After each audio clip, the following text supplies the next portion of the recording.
Hey guys, JV here, my channel Wasting Gas, shooting a little video about some of the things that I hate about my Corvette.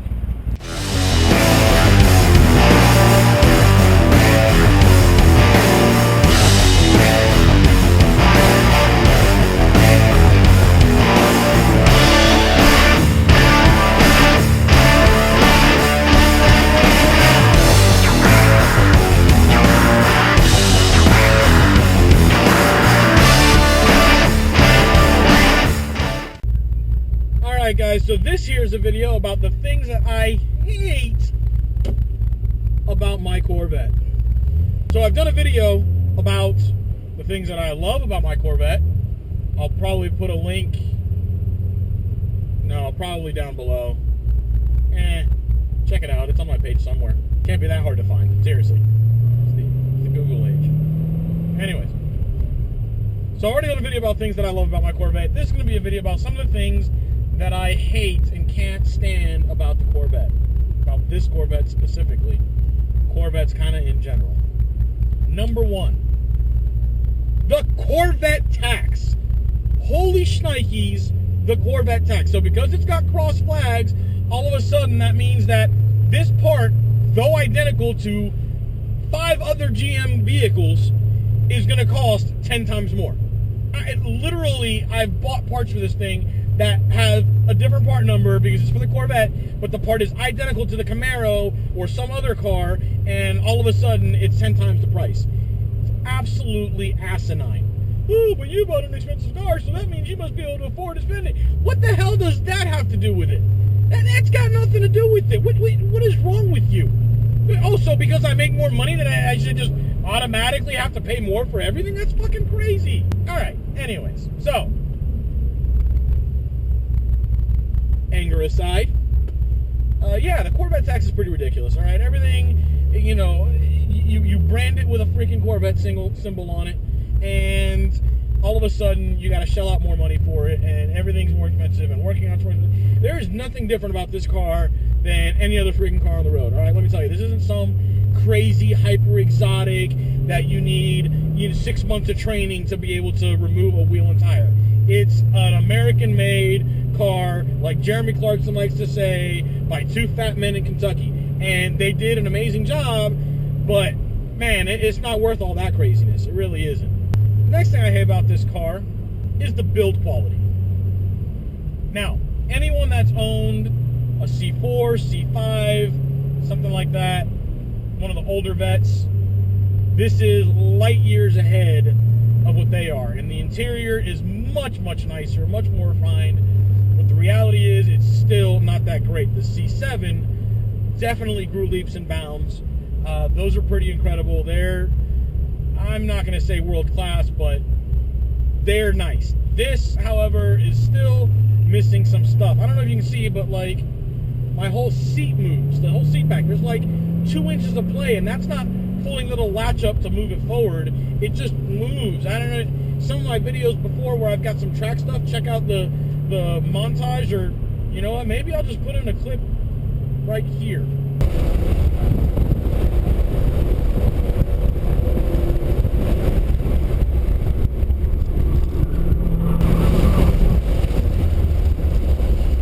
So there, you see the passenger seat flop forward? You see that? When I hit the brakes, the passenger seat flops forward? Yeah, that's what? Who designed that? Who did that? And then after it started happening, this happened to the C5. After it happened to the C5 for however many years. So I'm an idiot. I'm sorry for the abrupt shutoff of my last rant. I had a full SD card and didn't have a spare.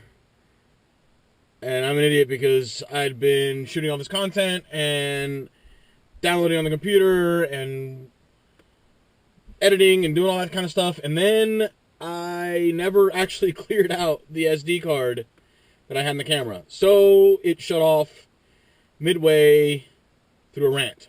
Now, to get back on topic, I was ranting about the passenger seat and well, both the seats actually, and their excess movement. And I put in some clips of the movement on a track and what happens when I hit the brakes and the entire thing moves. That's probably out of camera, but you can see. Yeah, that's all. That's just really bad engineering. Like, I don't understand. I said a second ago that I don't understand how this has gone through GM. This is like two generations now. You're looking at like 20 years from 97 till, well, 97 to 2013, I think it was. So, for Christ's sake, like, you're telling me no one could figure out how to make the seats not move like that? Like, no other car seats do that. I don't understand. I don't know. Whatever. Anyways, that's a seat issue. I'm done with that issue. The next thing that I can't stand, I freaking hate about the Z06, is the brake squeal. It's funny at times, and ha ha ha, brake squeal because race car. Okay, cool. Like, I gotcha. That's funny, and it's because it's a race car. Quote, quote. But it's really freaking annoying. Because the only people that understand it are other racers. Well, guess what? Other racers are like 1% of the car-owning population, if that. Right? So everyone just thinks that you're some cheap bastard that can't put brakes on his car, or, I don't know, lazy because you don't want to change them. I don't even know. But it's annoying. All right? And I've tried so many different combinations. I understand track pads are going to make noise. It is what it is, right? It's a track pad. It's only meant for the track, so it's going to make noise. But even, like, the street compound, like, I'll put on it, I got to put, like, goo gobs of that stuff on the back, and it'll last for a little while, but eventually they're all going to make noise. They're going to make some kind of noise. Obviously varying degrees of this noise, but they're all going to do it. And a lot of that comes down to the padlet design. For those of you that are not aware or not, haven't had a Z06, or a C6 Z06 rather, the brake pads are not big brake pads like you would find normally in all normal cars. They're little itty-bitty padlets, so they're small. There's one per brake piston around the car. So I have 20 brake pads on my car. Yes, 20 of them. That's a lot. As a matter of fact,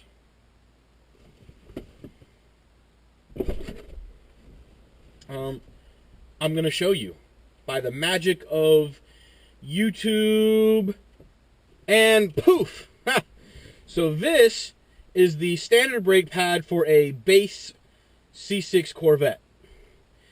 This is one of the padlets for the Z06. As you can see, it's a fraction. Well, there's 6 of these in the front and 4 of these in the rear per braking system, right? So there's 20 total of these versus what would be the 1, 2, 3, 4, 5, 6, 7, 8 of these, right? So, well, what happens? As the brake pad is in doing its thing and pressing against the rotor, there's vibration, all right? Well, when this whole big piece vibrates, it's got other pistons making pressures on it, so it doesn't vibrate as much because it's got even amounts of pressure. This one's only got the one piston, so it's got a lot of vibration. There's nothing to hold it.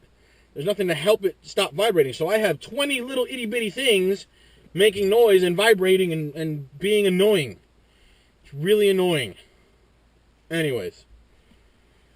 And the last, most important reason why I hate my and every other Corvette.